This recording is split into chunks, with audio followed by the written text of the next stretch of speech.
2025 का विश्व आदिवासी दिवस कार्यक्रम पालवी धरती डूंगरपुर में मनाया जा रहा है।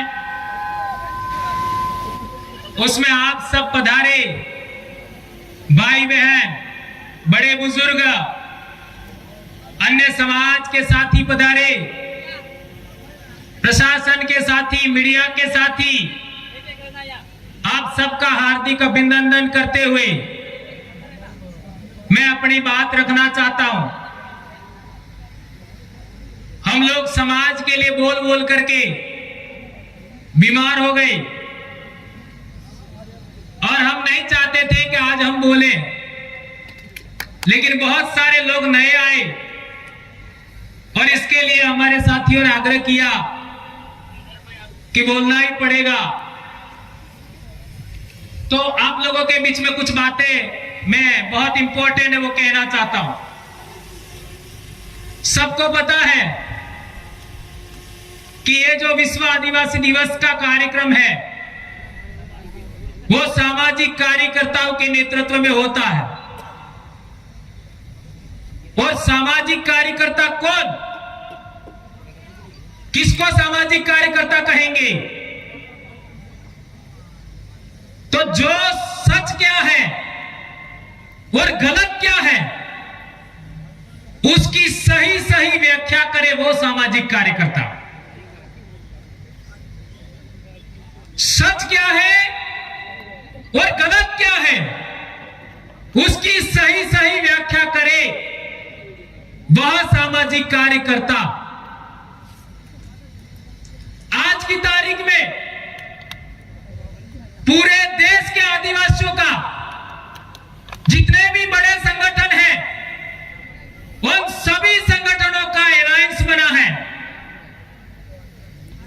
पिछले दिनों इसका बहुत बड़ा मीटिंग हमारे यहां पर हुआ।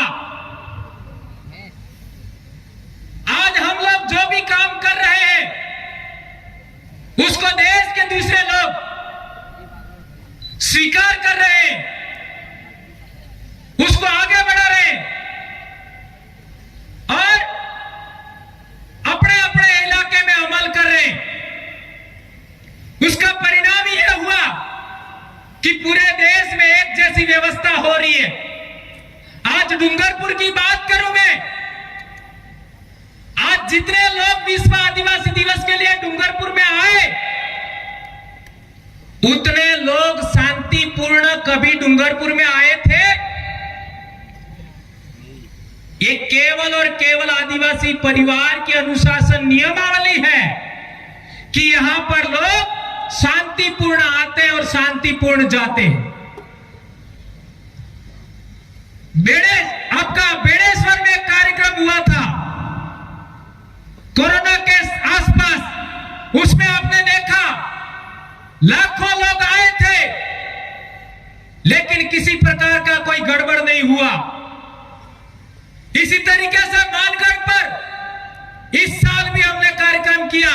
पिछले 4-5 साल से हम लगातार कार्यक्रम कर रहे हैं लेकिन किसी तरीके का कोई दिक्कत नहीं हुआ।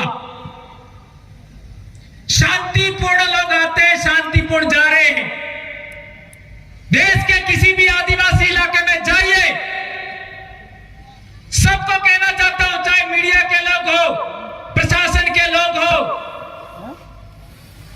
कहीं पर भी आदिवासियों का कार्यक्रम होता है, जिस तरीके के यहाँ के लोग शांति से बैठते हैं, शांति से सुनते हैं, किसी प्रकार का अव्यवस्था नहीं होता, ऐसा नायाब उदाहरण भारत के किसी भी कोने में नहीं मिलेगा।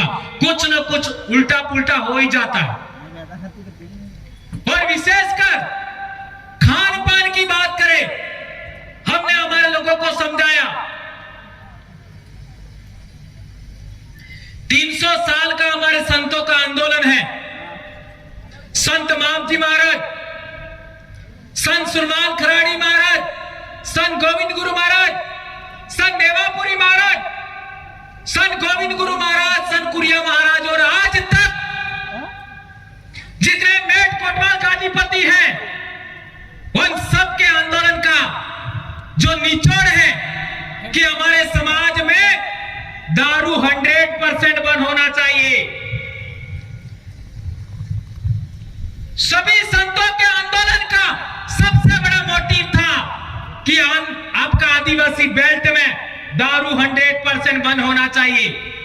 इस बात को आज तक आदिवासी परिवार के अलावा कौन बोल रहा है, बताओ मेरे को। क्या कोई बोल रहा है क्या? नहीं। और कोई बोलता भी है तो सुनता नहीं है। आज देख लो, यहां पर लाखों लोग आए हुए हैं, लेकिन पिया हुआ कौन है, बताओ मेरे को। है क्या?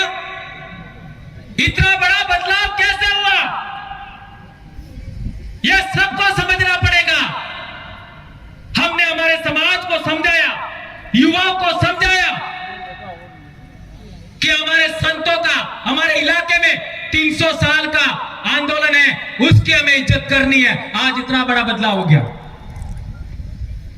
352 हमारी पंचायतें हैं डूंगरपुर में,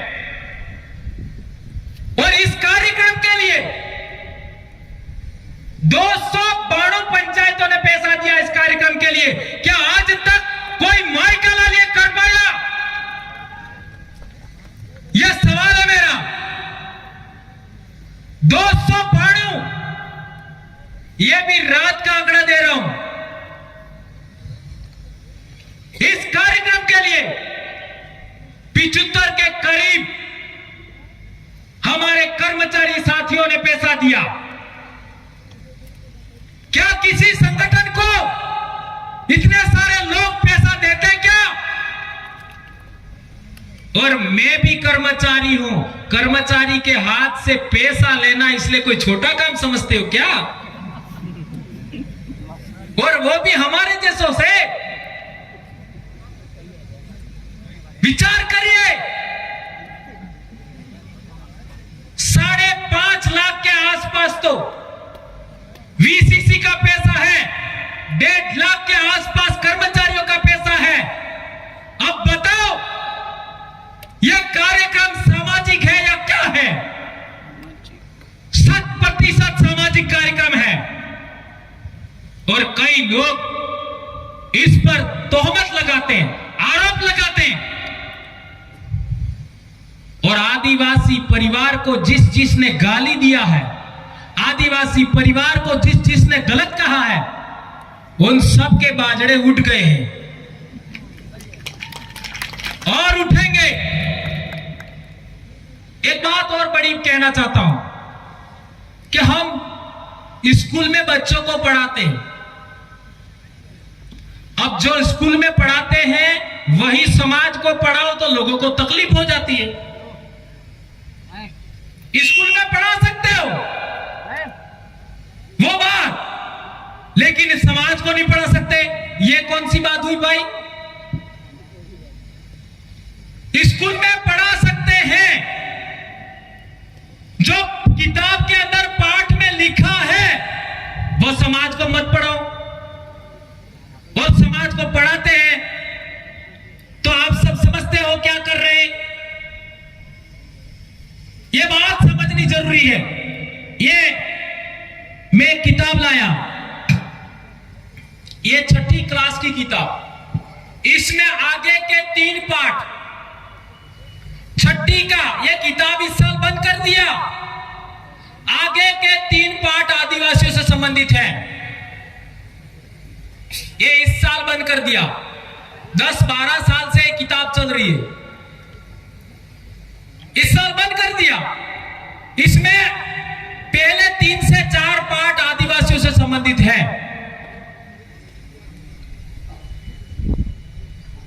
ये जो इस साल जो सामाजिक ज्ञान आई है, इसमें आदिवासियों के बारे में क्या है आप लोग पढ़ लेना। ये उदाहरण है। ये आपका ये 7वीं की किताब, ये लास्ट इस साल है। ये 7वीं की किताब है, इसमें आदिवासी का पाठ दिया है। उसको पढ़ो तो सही, क्या लिखा है इसमें। और ये गारंटी है ये किताब भी आने वाले साल बंद तो होने ही वाली है, तो ये पाठ भी जाएगा। हमारे साथ कितना अन्याय हो रहा है, कितना शोषण, कितना दमन हो रहा है। 10-12 साल से किताबें चल रही थी, इसमें आदिवासी का पाठ है, ये 7वीं की किताब। इतना सा समाज को पढ़ाने के लिए हमें कितना पापड़ बेलना पड़ता है। इस किताब को आप पढ़िए, आपको समझ में आएगा इसमें आदिवासियों के बारे में क्या लिखा है। और इसके साथ ही आप लोग ये देखिए, ये 8वीं की किताब, ये 1 साल बाद ये भी बंद होगी। इसमें भी आदिवासियों के बारे में पाठ है, इसमें भी आदिवासियों के बारे में पाठ है, जानकारी है। लेकिन यह जानकारी यहां पढ़ के सुना दे तो भी कई लोगों को तकलीफ हो जाए।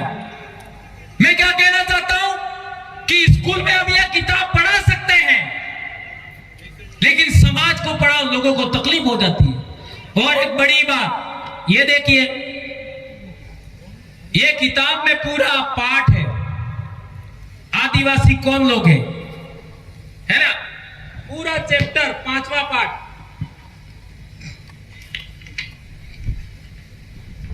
पूरा खोल के बताता हूं आपको। ये आदिवासी कौन लोग हैं, ये पूरा पाठ देखिए। ये एक पन्ने में सब कुछ लिखा हुआ है। जो बात आप सुनना पसंद नहीं करते हो या सुनना पसंद करते हो, दोनों सच्चाई इसमें लिखी हुई है। हमें कितना गुमराह किया हुआ है। अब यह बात पढ़ के सुना दो, कई लोगों को तकलीफ हो जाती है। किताबों में लिखा है, बच्चों को पढ़ा रहे, लेकिन समाज को पढ़ाओ तकलीफ हो जाती है। यह बात ध्यान रखनी है। और ये बातें हमको बहुत पहले पता था, इसलिए हम लोगों ने फैसला किया कि किताबें लिखनी चाहिए।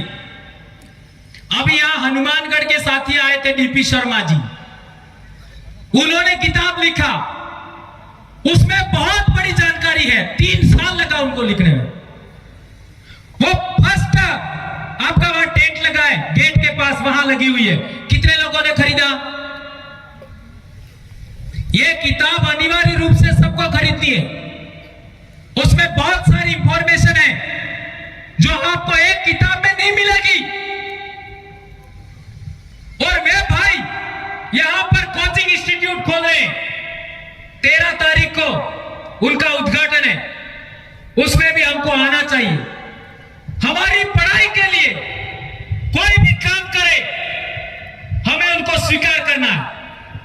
समाज के उत्थान के लिए भारत ही नहीं, पूरी दुनिया के अंदर आदिवासी संकट में है, और आदिवासियों को बचाने में थोड़ा बहुत भी कोई मदद करता है, हमें उनको स्वीकार करना है। और ये हमारे मीणा भाई जितेंद्र जी ने किताब लिखा, ये उस गेट पर है। ये किताब भी सबको पढ़नी चाहिए। ये पहली बार है कि हम आदिवासियों ने देश के निर्माण में क्या किया, ये इसमें लिखा है। ये दोनों किताबें आप खरीदेंगे ऐसी मैं आशा करता हूं। और 2018 में हमको पता था, 2018 में, कि हमारा संगठन कितना आगे बढ़ेगा, कैसे लोग रोक सकते हैं, ये हमको पहले पता था। और मैं बीमार था तो कितना बोल पाऊंगा ये मुझे पता नहीं था। ये तो जैसे तैसे आपने कहे लोचा पाली करी काम साले। तो हम लोगों ने, हमारा समाज कैसे चलेगा, ये बुक लिखा हमने। ये बुक लिखने वाला कोई और नहीं है, मैंने ही लिखा है। आदिवासी परिवार विजन बुक। आप लोगों को उसके आधार पर आगे बढ़ना है। लेकिन यह किताब हमने किसी को दी नहीं है, केवल लिख के रखी है। क्यों? क्योंकि कई सारे लोग ऐसे हैं जो हमारे बीच में आते हैं, लेकिन छोटी छोटी बातों में नाराज हो जाते हैं और फिर बात का बतंगड़ बना देते हैं। इसलिए बचने के लिए हम लोगों ने मात्र जिस दिन हम नहीं रहे या फिर हम बोलना हम लोग बंद कर देंगे, उस समय यह किताब आपका मार्गदर्शन करेगी। इसलिए हम लोगों ने इस किताब को लिखा। आज विचार करिए, मैंने सबसे पहले बोला था कि सभी पंचायत यानी बीसीसी ने पैसा दिया, जोथरी 32 से 32 पंचायतों ने पैसा दिया, ताली बजाई उनके लिए। इसके बाद सिमलवाड़ा, बिच्छीवाड़ा, पाल, देवल 100% सभी पंचायतों ने दिया, इतनी पंचायत समितियों का। और सबसे ज्यादा सहयोग राशि आई है वो सागवाड़ा से आई है, सबसे ज्यादा। केवल 3 पंचायतें बची हैं, वो भी रात का बात कर रहा हूं मैं, हो सकता है अभी आ गया हो, मेरे को पता नहीं। केवल 3 पंचायतें सबसे ज्यादा, विचार करिए। और इसके बाद गामड़ी आड़ा केवल 3 का नहीं आया, लेकिन वो भी आ गया मुझे नहीं पता। चिखली केवल 5 का बाकी है, गलियाकोट केवल 5, डूंगरपुर केवल 8, दोवड़ा केवल 5, साबला में भी 7 से 8 और आसपुर में मात्र 10। विचार करिए, ये कोई किसी के घर नहीं गया, सब ऑनलाइन पैसा इकट्ठा हुआ समाज के लिए, तब जाकर के आपको मुफ्त में ये बोतलों में पानी मिल रहा है। आप इस छाया में बैठे, ये किसी नेताओं का या किसी बाहरी आदमी का पैसा नहीं है, समाज का पैसा है। और तो और जिस गांव में मेरी नौकरी है वहां के लोगों ने 25-25 रुपया दिया है। किसी को लिस्ट चाहिए वो भी मैं दे दूंगा। वो डोला गांव जहां से हमारे नूतन पाईहारी है, 75 से ज्यादा लोगों ने पैसा दिया। कई पंचायतें ऐसी हैं 15-15 हजार रुपया इकट्ठा हो गया, वो आप लोगों के लिए खर्च हो रहा है। हम लोग पूरा 15 नहीं लिया, केवल 2 लिया, और आपको लाने और ले जाने में खर्च कर रहे हैं। कितना बड़ा बात हो रहा है। और इस तरीके से ये सारा पैसा इकट्ठा हुआ है 6,21,000 केवल पंचायतों का, दूसरा सबका बाकी है। और ये हम क्या करना चाहते हैं? हम ये करना चाहते हैं कि जिस तरीके से डीपी शर्मा हनुमानगढ़ से यहां आकर के कोचिंग चलाने के लिए प्रेरणा लिया, और आज हमारे सारे बच्चे, पढ़े लिखे लोगों का, नौकरी पेशा वर्ग के बच्चे बाहर जाकर के कोचिंग लेते हैं, बाहर जाके पढ़ते हैं। हमने फैसला लिया है कि हर एक ब्लॉक मुख्यालय पर एक कोचिंग होगा, हर एक ब्लॉक मुख्यालय पर। डूंगरपुर में आज की तारीख में 12 ब्लॉक मुख्यालय है, तो 12 कोचिंग खुलेगी। और अभी परिसमन के बाद में 16 कोचिंग होने वाली है। 16 को आपका पंचायत समिति होने वाली है, तो 16 जगह पर कोचिंग इंस्टीट्यूट खुलेंगे। इसमें हमारे डॉक्टर लोगों का भी पैसा होगा, सेवानिवृत्त लोगों का भी पैसा होगा, राजनीतिक लोगों का भी पैसा होगा, सरपंचों का भी पैसा होगा, समाज का भी होगा, भक्तों का भी होगा। और सबसे ज्यादा भक्तों ने ही ज्ञापन दिया हमारे विरोध में, लेकिन आज सबसे ज्यादा भगत ही हमारे साथ में। ये कितना बड़ा बदलाव हुआ, सोच सकते हो। ये आज की बात नहीं कर रहा हूं, 4-5 साल पहले की बात कर रहा हूं। सबसे पहले भक्तों को आगे रख करके ज्ञापन दिया गया था। और ड्राइवर लोग, हमारे ड्राइवर साथियों ने, जो समाज में कोई टेम्पो चला रहा है, कोई ट्रैक्टर चला रहा है, कोई क्या चला रहा है, उन्होंने दिया 10,000 रुपया। उन ड्राइवर भाइयों के तालियां बजाई दोस्तों। और जो लोग सोशल मीडिया पर काम करते हैं, कोई अहमदाबाद बैठा है, कोई सूरत बैठा है, कोई बॉम्बे बैठा है, उन लोगों ने भी 7,000 रुपया दिया है। ये कितनी बड़ी बात है दोस्तों। वो सभी गरीब बच्चे हैं। और दो चार साथियों ने स्वेच्छा से 5-5 हजार दिया। उसमें 2 गलियाकोट के साथी हैं, एक हमारे गलंदर के साथी, एक बयोड़ा के साथी है, और एक आपका जो डीपी शर्मा जी है, उन्होंने भी 2100 रुपया दिया है। इसलिए दोस्तों, हम लोग समाज को आगे बढ़ाने के लिए बड़ा प्रयास कर रहे हैं कि हर कोचिंग, आपका हर ब्लॉक पर कोचिंग होना चाहिए, इसका हम लोग आगे बढ़ाना है। एक बहुत इंपॉर्टेंट बात, ये सारी बात तो ठीक है, होना चाहिए ऐसा तो सब कहते हैं, लेकिन क्या सभी लोगों को हम स्वीकार कर लें, या फिर हमारे कार्यकर्ता किसको बनना चाहिए, उसकी रिक्वायरमेंट क्या है?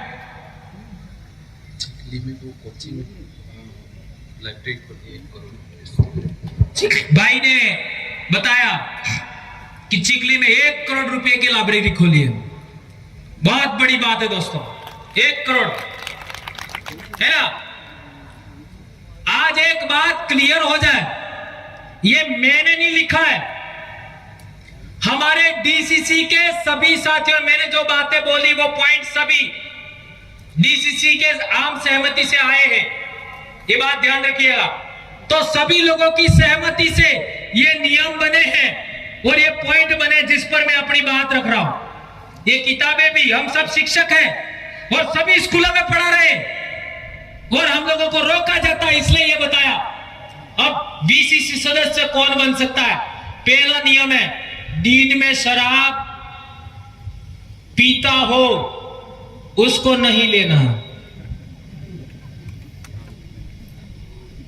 क्या आपको यह बात स्वीकार है? हाथ ऊंचा करके बताओ। मीडिया वाले कहां है? मीडिया वाले कहां है? मीडिया वाले ये देख लेना, गलत गलत छापोगे नहीं। दिन को शराब पीता हो, इसका मतलब ये नहीं कह रहा हूं रात को पीने के लिए रजामंदी है।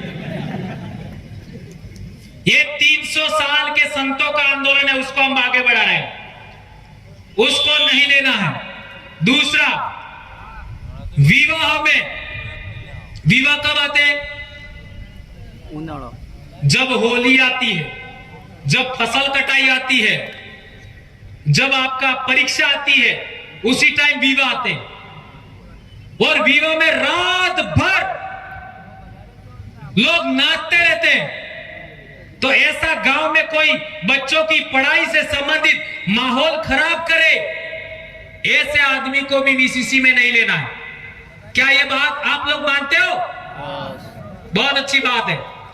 तीसरा, हमारे कई लोग कहते हैं, हमारे पास बार बार बात आ रही है कि कई लोग ईसाई धर्म का प्रचार करते हैं और वो आदिवासी ही है।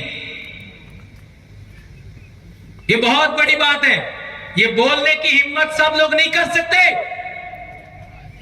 और जो लोग ईसाई धर्म का प्रचार करते हैं उनको भी बीसीसी में नहीं लेना है। क्या ये बात आप लोग स्वीकार करते हो? क्योंकि हम लोग संतों के आंदोलन की देन है, इसलिए यह बात स्वीकार नहीं की जाएगी।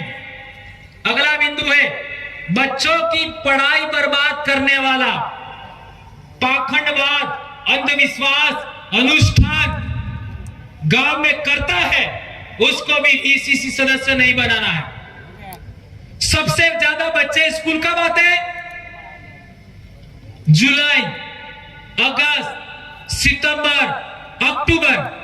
और इन 4 महीनों में जो पाखंड करता है, गांव में माहौल खराब करे, बच्चों की पढ़ाई बिगाड़े, उसको भी बीसीसी में शामिल नहीं करना है। अगला है 5वां, बाइक राइडिंग करता हो। अभी एक वीडियो आपका फोटो आया कि बाइक पर एक लड़का दारू की बोतल लेकर के फोटो आया है। क्या कर रहे हो? हमारी जिंदगियां बर्बाद हो गई। और ऐसे कुछ गलत लोग पूरे समाज को बर्बाद करते हैं, ये बात स्वीकार नहीं की जाएगी।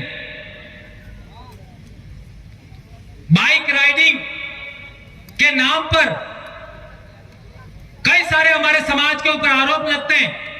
इसलिए ऐसे लोगों को नहीं लेना है। बर्थडे पर फिजूल खर्ची गड़ा खरा था जगह भी ने आई बाप ने धमकावी ने बर्थडे बनावे डीजे लावे ने तरगार थकी केक कापे है। ये हरामखोरी नहीं चलेगी। अब हमारे मां बाप सबसे बड़े भगवान हैं, वो बर्थडे नहीं मना रहे और हम लोग इस तरीके का घटनाक्रम करते हैं।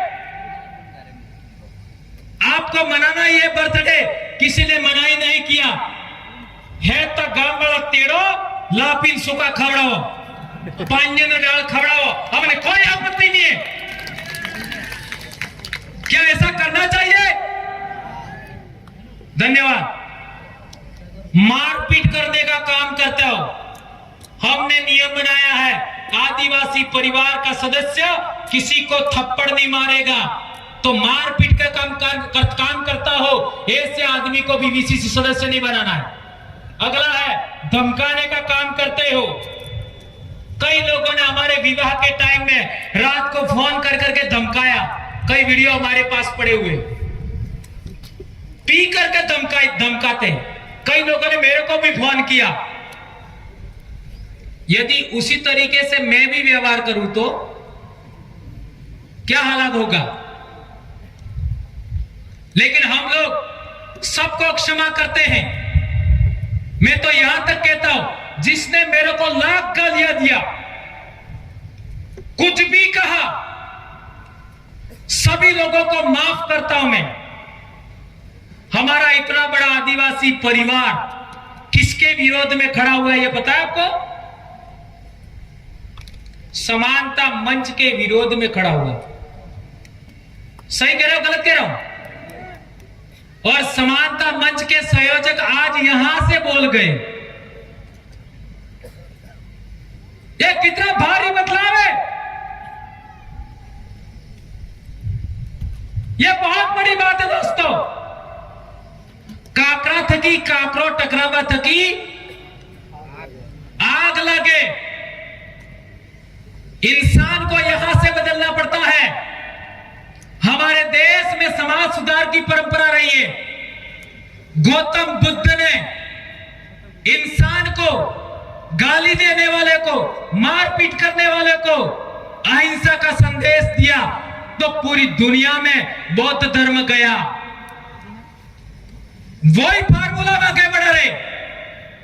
मारपीट किसी समस्या का समाधान नहीं है, किसी को धमकाना किसी समस्या का समाधान नहीं है। हमारे देश में समाज सुधार की परंपरा रही है, सुधारने का काम है, वो आगे बढ़ाना है, किसी को मारने पीटने का काम आगे नहीं बढ़ाना है। एक बार और हमारे ऊपर आरोप लगते हैं, कई लोग जो सड़कों पर लोग पत्थरबाजी करते हैं तो वो लोग हमारे से जोड़ देते हैं। जितने गिरफ्तार हुए लोग पत्थरबाजी के लिए वो सभी हमारे से जुड़े हुए नहीं थे, नहीं थे। ये दूसरे विरोधी लोग ऐसे बच्चों को थोड़ा सा पैसा दे करके, खाने पीने का दे करके, डीजल का दे करके, मोबाइल का रिचार्ज करवा करके इन बच्चों से ऐसा करवाते हैं। तो जो लोग ऐसा बच्चे गांव में करते हैं उनको भी वीसीसी सदस्य नहीं बनाना है। और एक बात, सोशल मीडिया पर गलत टिप्पणी करते हो उनको भी वीसीसी में नहीं लेना है। और एक और बड़ी बात, लाख समझाने के बावजूद, ध्यान रखो बहुत बड़ी बात है, लाख समझाने के बावजूद, इतने कार्यक्रम करने के बावजूद जो लोग दलाली और गुलामी से बाज नहीं आ रहे उन लोगों को भी वीसीसी में नहीं लेना है। ये बात ध्यान रखिए। और एक बड़ी बात, भीली संस्कृति सबसे महान है, इसका मतलब यह नहीं है एकमात्र भीली संस्कृति सबसे महान है। आदिवासी संस्कृति यानी मुंडा संस्कृति, उरांव संस्कृति, संथाल संस्कृति, गौड़ संस्कृति पूरे देश के ही नहीं पूरी दुनिया के आदिवासियों की संस्कृति सबसे ज्यादा महान है। और आदिवासियों की संस्कृति में जियो और जीने दो, वसुधैव कुटुंबकम, सर्वे भवन्तु सुखिनः, ये सारे जीवन मूल्य, शांतिपूर्ण सहअस्तित्व, अहिंसा, सबकी सहमति से निर्णय लेना, ये सारे जीवन मूल्य है। ये बीनी संस्कृति का आचरण नहीं करता हो, बीनी संस्कृति को छोड़ चुका हो, बीनी पूजा पद्धति को छोड़ चुका हो, बीनी विवाह पद्धति को छोड़ चुका हो, ऐसे लोगों को भी वीसीसी में नहीं लेना है। ये बात आप सबके बीच में कहना चाहता था। और एक अंतिम बात, हमारा समाज आज में जीता है, इसलिए एक गंभीर बात याद रखना, कल तक क्या हो गया उस पर ज्यादा हम लोगों को दिमाग खपाना नहीं है, क्योंकि सबसे ज्यादा भारत में संकट में कोई है तो वो आदिवासी है। कैसे उदाहरण दूं? सबसे ज्यादा कार्यक्रम करने के लिए परेशान किसको किया जाता है? आज 10-10 किलोमीटर पर बैरिकेडिंग किसने लगाया था? किसके लिए लगा था? आदिवासियों के लिए। क्या ऐसा आप लोगों ने, इतनी उम्र हो गई, कोई 50 साल का है, कोई 40 साल का है, कोई 20 साल का है, कोई 30 साल का है, कभी ऐसा देखा? केवल आदिवासियों के कार्यक्रम में ऐसा होता है। और हम चाहते हैं कि जिला प्रशासन जिस तरीके से हमारे बीच में पूर्व कलेक्टर साहब जो आयुक्त बने थे, जनजातीय आयुक्त राजेंद्र जी भट्ट, और एसपी साहब शंकर दत्त शर्मा हमारे समाज के बीच में आकर के जाजम पर बैठाए थे, और मैंने स्वयं ने कलेक्टर साहब को साफा बंधवाया था। आप लोगों को पता है कि नहीं है? किस किस को पता है? कांति भाई ने एसपी साहब को साफा बंधवाया था। वे बोले थे इसी तरीके का हम भी चाहते हैं कि यहाँ एसपी साहब और कलेक्टर साहब भी आकर के अपनी बात रखें। इस तरीके का हम काम करना चाहते हैं। तो सभी प्रशासन के साथी, चाहे वो पुलिस के हो, चाहे आपका मीडिया के हो, चाहे आपका रेवेन्यू डिपार्टमेंट हो, चिकित्सा डिपार्टमेंट में हो, पंचायत राज डिपार्टमेंट हो, हमारा शिक्षा विभाग हो, सबको समाज का साथ देना चाहिए, ये हम लोग कहना चाहते हैं। और मात्र सत्ताक व्यवस्था हमारे समाज में है, वो खत्म होने के कगार पर है, उसको ध्यान रखिए। ये बात हमको आगे बढ़ानी पड़ेगी। और सत्यमेव जयते, हमारा आदिवासियों का सबसे बड़ा साम्राज्य था जिसको मौर्य साम्राज्य कहते हैं, उसका मोटो था सत्यमेव जयते। और आज सबसे ज्यादा कठिन है सच बोलना। सच बोलोगे संकट में आ जाओगे, झूठ बोलोगे बल्ले बल्ले हो जाएगी। ये है। तो बातें बहुत सारी है, लेकिन एक इंपॉर्टेंट बात, हम लोग एक इंपॉर्टेंट काम और भी करना चाहते हैं। हर एक वीसीसी का, ये आने वाले साल होना चाहिए, हर एक वीसीसी एक पहाड़ी गोद लेवे। कितना? एक पहाड़ी। एक साल में 352 पहाड़ी गोद लेंगे, और उस पर हम लोगों को विश्व आदिवासी दिवस से पहले वृक्षारोपण करने के बाद यहां पर आना है। जलवायु परिवर्तन को रोकने के लिए, प्रकृति को बचाने के लिए यह काम करना है। आप लोग क्या इस बात को करेंगे? आने वाले साल ये करना है। हर एक वीसीसी एक पहाड़ी गोद लेगा, और इस पर वृक्षारोपण करने के बाद विश्व आदिवासी दिवस कार्यक्रम में आना है। ये बात कहते हुए मैं अपनी बात समाप्त करता हूं, और आप लोगों ने मेरी बात को सुना, इसके लिए आप लोगों का धन्यवाद, आभार। और एक अंतिम में नारा बोलना चाहूंगा, आप लोग मेरा साथ देंगे। जय जोहार का नारा है, भारत देश हमारा है। जय जोहार का नारा है, जय जोहार का नारा है, जय जोहार का नारा है। जय आदिवासी, जय जोहार, जय बिल प्रदेश, जय भारत। आबुआ दिसुमरे आबुआ राज। धन्यवाद दोस्तों।